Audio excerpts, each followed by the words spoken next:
At this point, it almost feels easier to ask what Travis Kelce and Jason Kelce have not done. Because every time it seems like their story has already reached its peak, they find another way to stretch it even further. They were already football stars, they were already champions, they were already among the most recognizable brothers in American sports. Then they became podcast sensations, turning casual brotherly conversations into one of the most entertaining and widely followed shows in sports media. And now they have stepped into a new lane again, adding authors to a resume that already looked absurdly full. Their book, No Dumb Questions and All of Our Dumbest Answers, feels less like a random celebrity side project and more like the natural next chapter in a story they have been writing in public for years. What makes it work is that the book appears to carry the exact same energy that made their podcast so successful in the first place. It is not polished into something stiff or overproduced.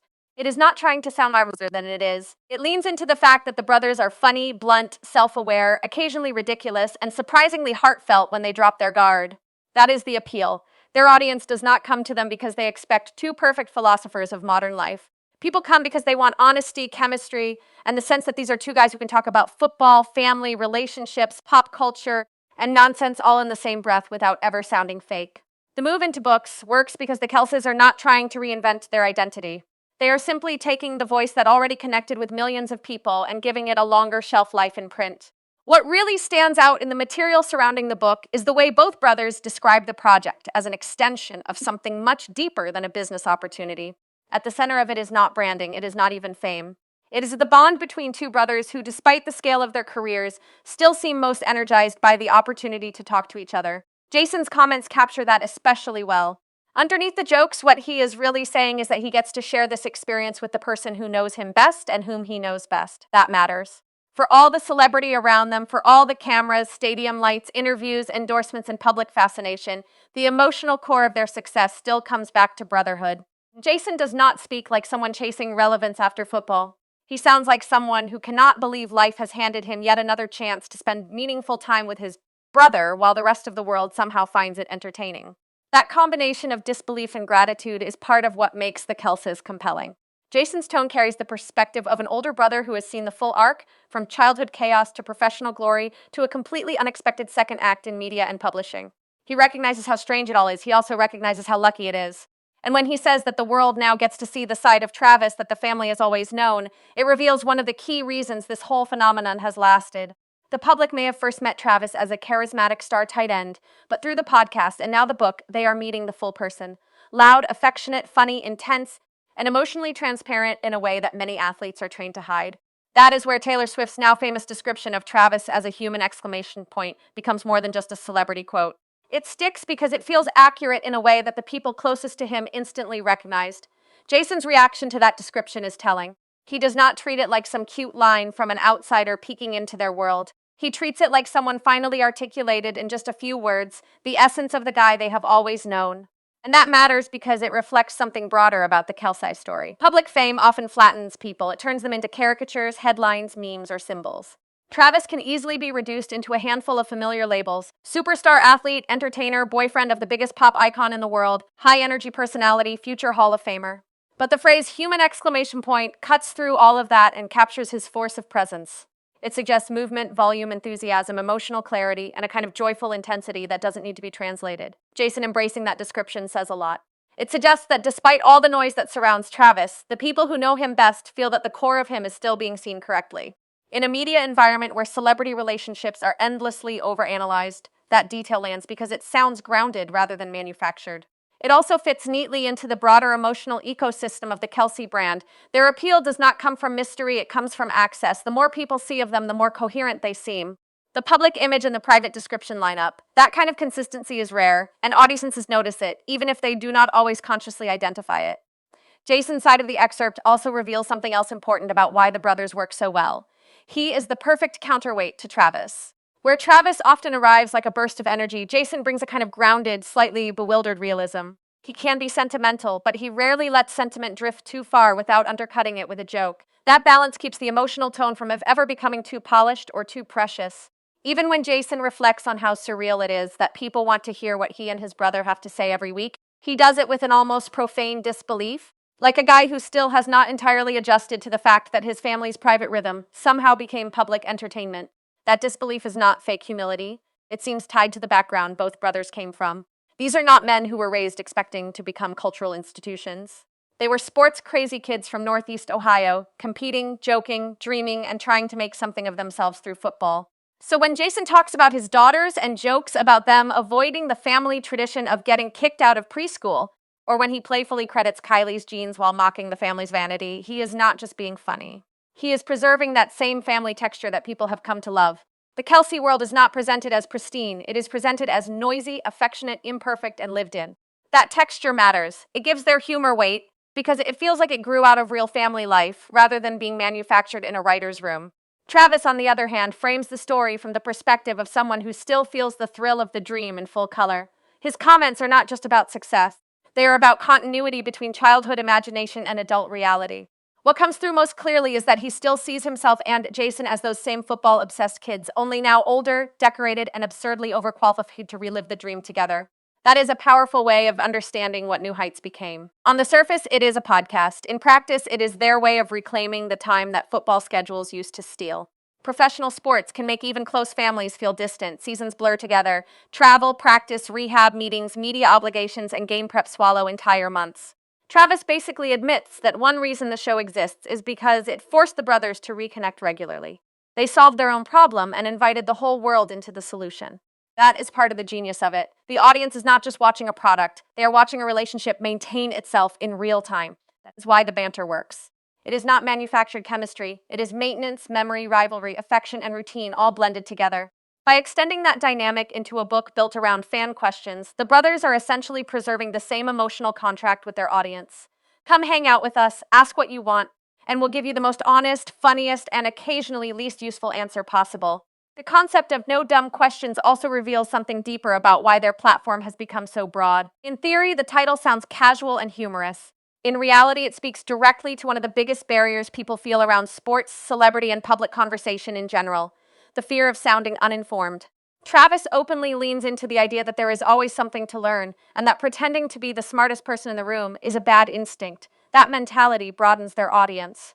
It makes room for the fan who lives and breathes football strategy, but it also welcomes the person who just wandered in because of Taylor Swift, because of pop culture curiosity, because of family dynamics, or because they simply like funny human conversations.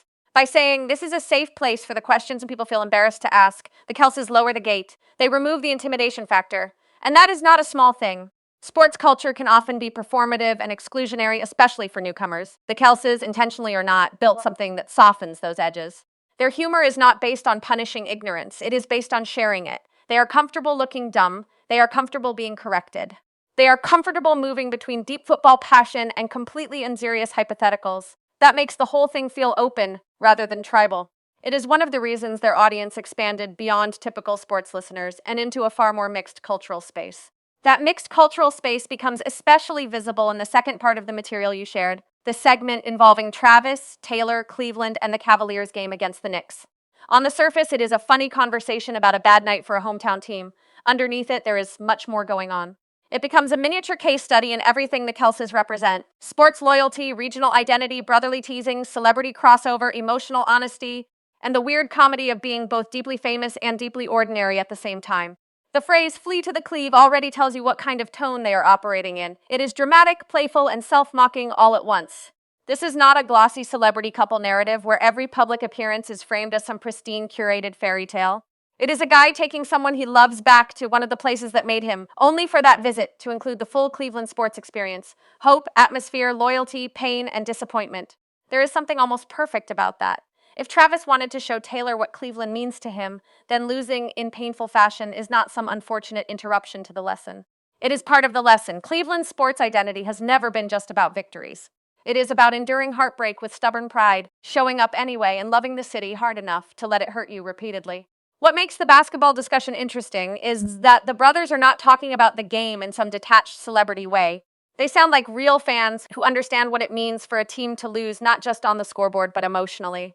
Jason's perspective is especially sharp because he has now watched the Knicks tear through two of his loyalties, first Philadelphia and then Cleveland. That creates the perfect setup for the kind of sports misery that fuels sibling conversation. But beyond the jokes, both brothers give genuine respect to what New York was doing. They talk about form, momentum, big shots, depth, defense, and control of tempo. That last part is especially revealing. Travis emphasizes how a great team can dictate rhythm, suffocate opponents, and turn every possession into work. That is not casual fan talk, it is athlete talk. It is someone recognizing that championships are often decided less by flash than by control. Their appreciation of defense, of the way playoff basketball tightens and hardens, mirrors the way football players often see competition. They are not just impressed by shot making. They are impressed by discipline, physicality, timing, and emotional pressure. In other words, even while this is a light, funny podcast exchange, their analysis carries the instincts of people who have lived in elite locker rooms. They understand what it looks like when a team imposes its will. At the same time, the beauty of the conversation is that it never stays purely analytical. It keeps swinging back toward feeling, memory, and community. Travis talks about how much he loves returning to Cleveland, not simply because it is home on a map, but because it reconnects him with his roots. There is an emotional density to that idea that goes far beyond one basketball game.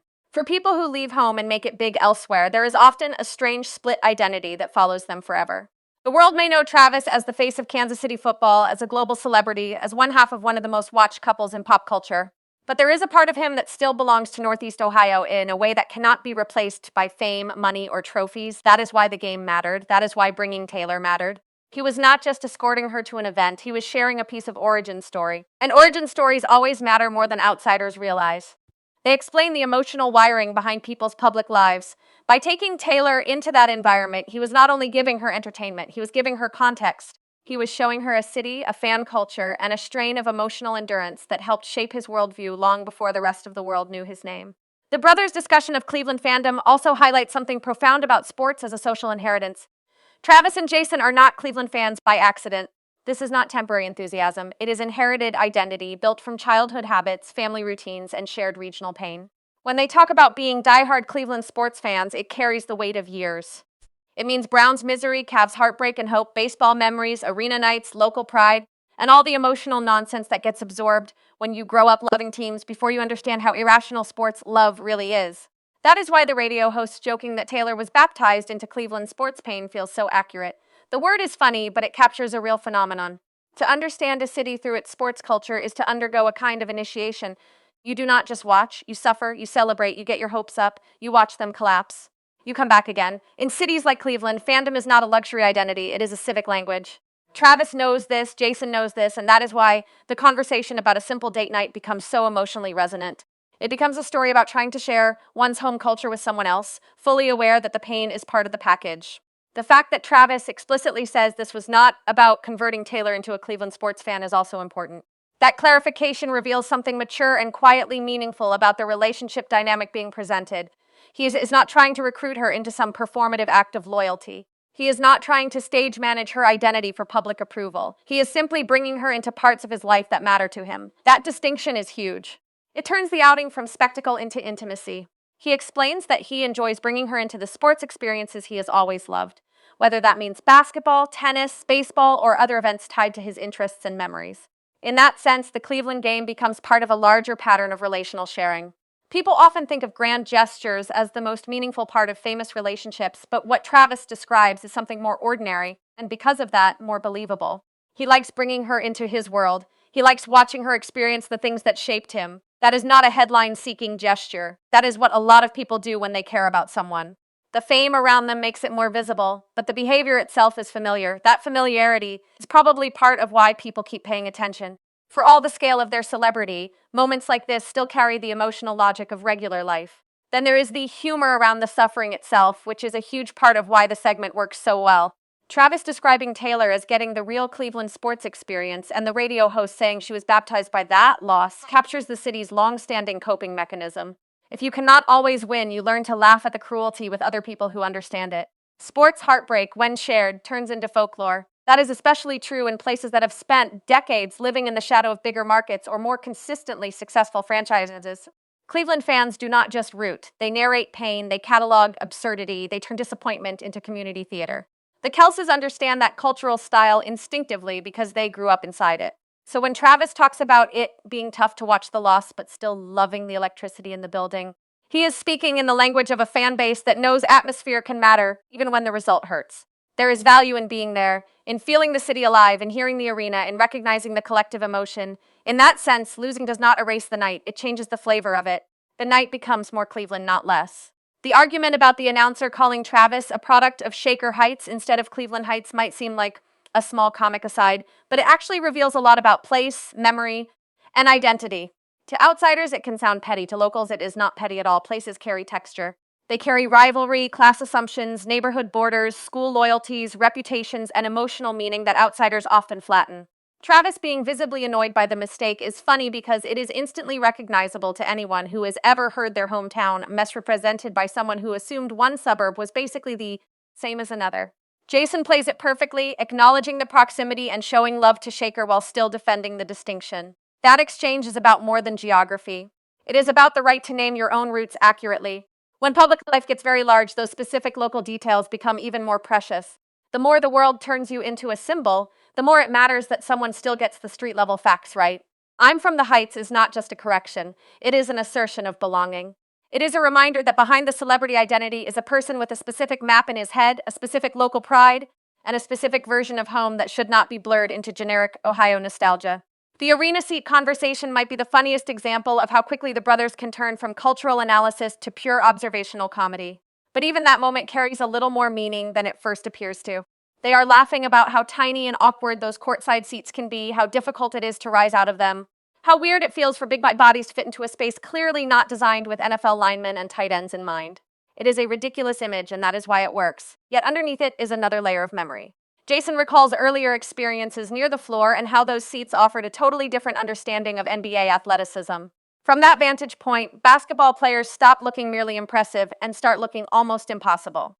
That sense of astonishment matters because it reveals how even elite professional athletes can still become awestruck fans when they are close enough to greatness in another sport. Jason and Travis are not just celebrities sitting courtside to be seen. They are sports obsessives who genuinely love watching other high-level athletes do things that make no sense to the human body. When Jason remembers seeing moves that felt unimaginable even to an NFL player, it becomes a celebration of athletic wonder itself. That kind of wonder is one of the through lines in the Kelce worldview. They can joke, swear, complain, and needle each other all day, but underneath it is a real reverence for people who can do extraordinary physical things. That reverence also blends into a kind of arrested joy, and perhaps that is one of the most charming things about the Kelces as a pair. They are grown men with massive careers, families, and legacies, yet over and over they describe themselves in terms that suggest they still feel like kids when sports hits the right emotional nerve. Jason literally raises the point that walking back into those arenas from childhood can make you feel young again. That is one of the most insightful observations in the whole exchange. Sports arenas are strange emotional machines. They are physical buildings, but for people who grew up around them, they are also containers of memory. You do not just enter a venue. You enter previous versions of yourself. The kid who watched from high in the stands, the teenager dreaming of playing professionally, the family routines around game night, the way certain lights and sounds seemed larger than life at that age. All of it comes rushing back. So when Travis brings Taylor there, he is not only bringing her to a game, he is bringing her to an old dream space. He is letting her see him in a setting that reconnects him to a younger self. No wonder the moment feels important to him. For people whose adult lives became enormous, childhood places can be one of the few environments that instantly strip everything back down to emotional basics. There is also a subtle but meaningful tension in the conversation around Taylor wearing a Knicks jersey. On one level, it is funny because fans obsess over what clothing choices mean, especially when a star of her size attends a game. On another level, it says something about how public relationships become a series of symbolic negotiations in the eyes of spectators. What team is she wearing? Is she supporting his hometown? Is she representing her own New York ties? Is this a statement of allegiance? The brothers handle all of that with the right amount of amusement. Travis does not sound possessive or defensive about it. He sounds aware that she has genuine connections to New York and that the Knicks, unlike many franchises, managed to get her into a jersey. That relaxed attitude matters. It reinforces the broader pattern of not turning every public sports appearance into some exaggerated loyalty test. There is confidence in that. He can bring her to Cleveland, love the city, root for the Cavs, and still let the moment remain playful rather than politically charged by fan standards.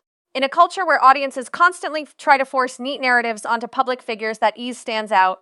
It suggests that the relationship has room for humor, complexity, and separate identities within togetherness, which is probably healthier than the fairy tale version many people try to project onto famous couples. At a larger cultural level, the Kelce brothers occupy a very unusual space because they bridge several audiences that do not always naturally overlap. They are credible to hardcore football fans because of what they accomplished on the field. They are credible to more casual viewers because of how funny and accessible they are off it. They have become interesting to entertainment audiences because of the Taylor Swift connection, but they are not dependent on that connection to remain relevant. They resonate with people who care about masculinity and brotherhood, yet they do so in a form that feels emotionally available rather than rigid or performative. They are hyper-competitive and deeply affectionate. They can swear, joke, analyze, and gush all in the same conversation. That complexity is part of why their podcast and now their book have become more than just athlete side ventures. They function as a kind of cultural meeting point. If you care about sports, there is enough real substance there to keep you engaged. If you care about personality and storytelling, there is even more. And if you care about family dynamics, their relationship may be the most compelling element of all. This is two brothers who are clearly different in temperament, style, and public presentation, yet are held together by shared values that keep surfacing no matter what topic they touch.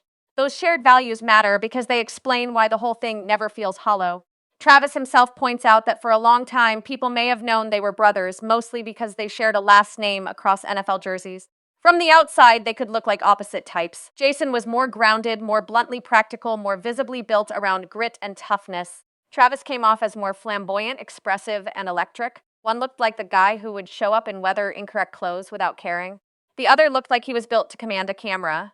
But what the podcast and the book have done is reveal how much overlap lives underneath those surface differences.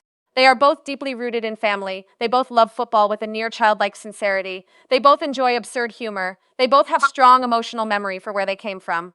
And they both seem to understand that whatever fame has come their way is secondary to the relationships that made them who they are.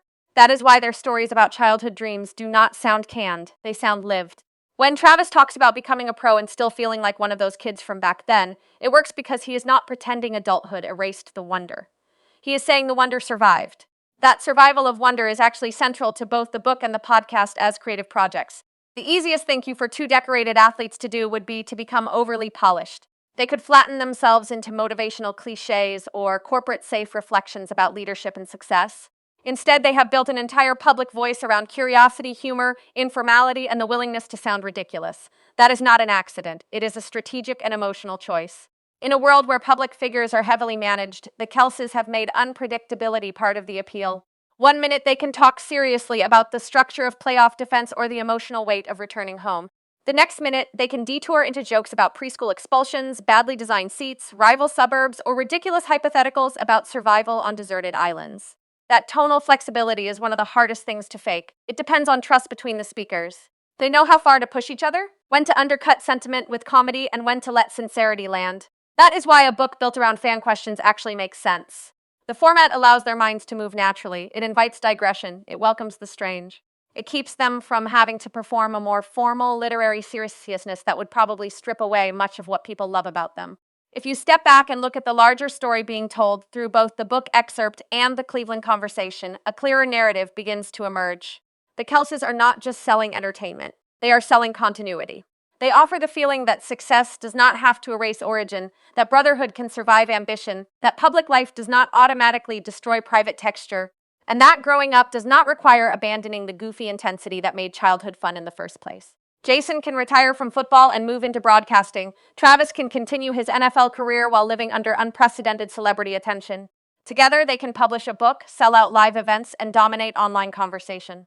But the emotional promise to the audience remains the same. These are still the guys who want to talk ball, clown each other, drag family stories into public, and make everyone else listen in. That promise matters because people are always searching for public figures who still feel connected to something real. The Kelces, for all the spectacle around them, still feel attached to place, family, and ritual. That attachment gives their expansion into new spaces more legitimacy than most celebrity projects usually have. The Cleveland game story, in particular, works as a perfect symbol of that legitimacy.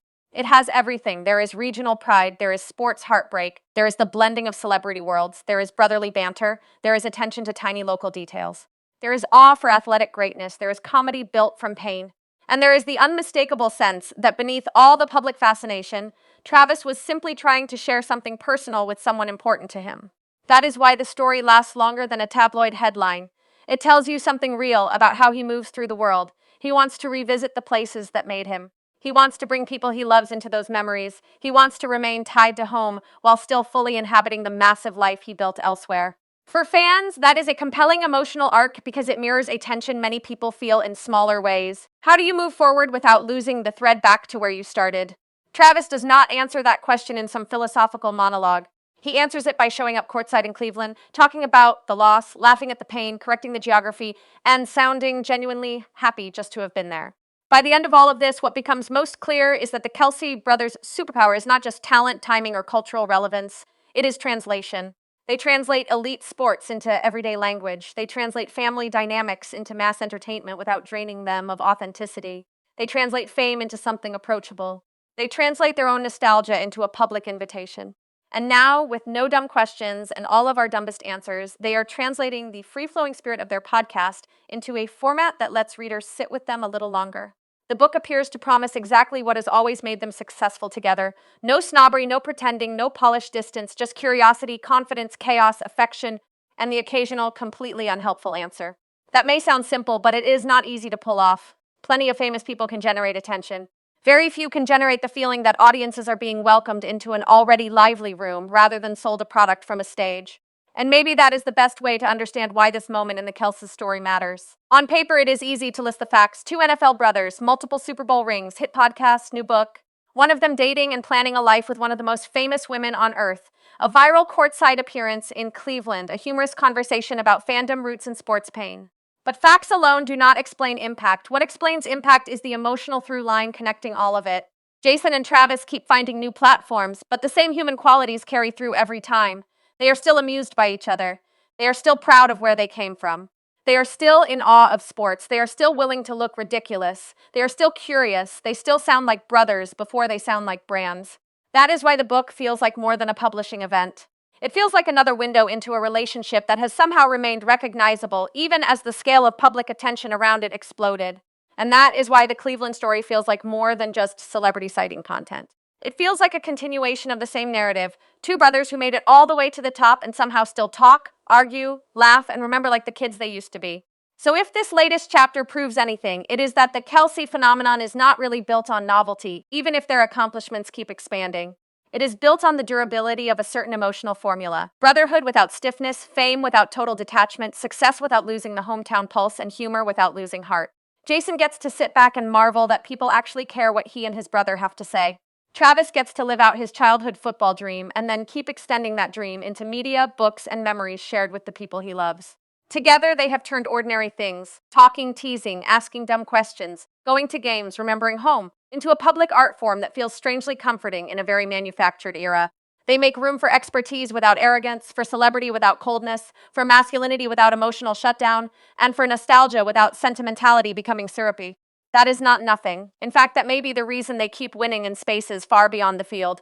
The trophies made them famous, but the humanity made them stick. And now, whether they are answering fan questions in a book, debating playoff basketball, laughing about tiny courtside seats, defending the honor of Cleveland Heights, or joking that someone just got baptized into the pain of Cleveland sports, they are doing the same thing they have always done best, making their world feel alive, funny, and strangely familiar to everyone watching.